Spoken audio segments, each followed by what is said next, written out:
6e calcul réfléchi de la séance numéro 32. Premier, j'ai 3 notes sur 20, un 8, un 15 et un 7. Il faut trouver la moyenne, sachant qu'il n'y a pas de coefficient. Parce qu'à des fois, les matières, il y a des notes qui ont un poids plus important que d'autres. Ça s'appelle ça les coefficients. Ici, il n'y a pas de coefficient. Donc, pour trouver la moyenne, il faut faire le total des 3 notes, 8 plus 15 plus 7, et diviser par 3.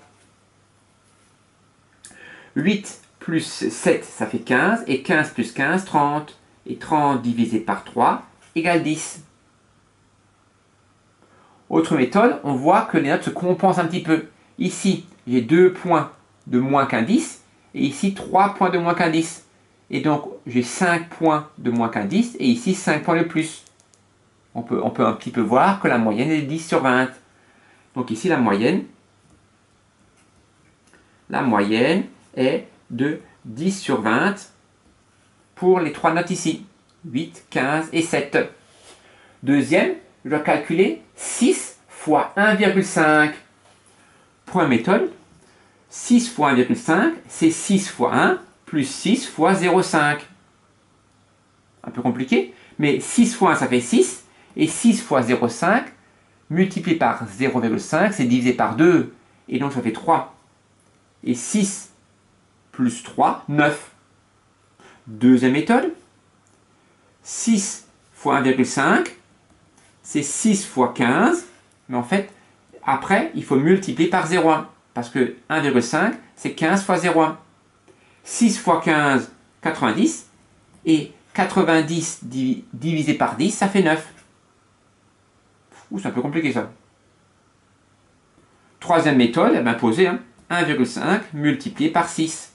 6 fois 5, 30, je retiens 3. 1 fois 6, 6 plus 3, 9. Et comme j'ai un chiffre après la virgule là, j'en ai un à la réponse. Bref, 6 fois 1,5, ça fait 9. Troisième, il faut convertir 17,3 mètres carrés en centimètres carrés. Il faut savoir que pour une unité d'air, c'est-à-dire des carrés ici, dans une unité, j'ai 2 colonnes. Donc, millimètres, centimètres, décimètres, mètres, décamètres, hectomètres, kilomètres. Et dans une colonne, j'en ai 2.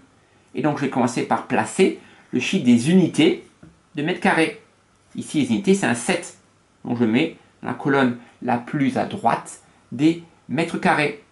Après, j'écris le chiffre des dizaines, qui est 1. Et après, 3. Je ne mets pas de virgule, sinon après, vous allez oublier de l'enlever. Et donc, moi, je veux convertir cela en centimètres carrés. Donc, je veux savoir combien ça fait d'unités de centimètres carrés. Donc, je mets les zéros jusqu'à ce que j'arrive aux unités de centimètres carrés. Pas s'arrêter ici. Ça, c'est les dizaines de centimètres carrés. Moi, je veux les unités. Et donc, voilà. Et donc, je fais des paquets de 3 pour bien lire le nombre.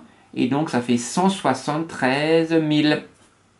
17,3 mètres carrés égale 173 000 centimètres carrés. Et le dernier, Léo a 12 billes, il en a 6 fois moins que Zoé. Donc Léo, il a 12 billes, il en a 6 fois moins. Ça, il faut bien comprendre. C'est pas pareil que 6 de moins. Si c'était 6 de moins, Zoé en aurait 18. Mais là, il en a 6 fois moins. Ça veut dire que Zoé, elle en a 6 fois plus. 12 fois 6, 72. Donc là, Léo, il en a bien 6 fois moins que Zoé. Et donc, phrase de conclusion, Zoé a 72 billes. Voilà.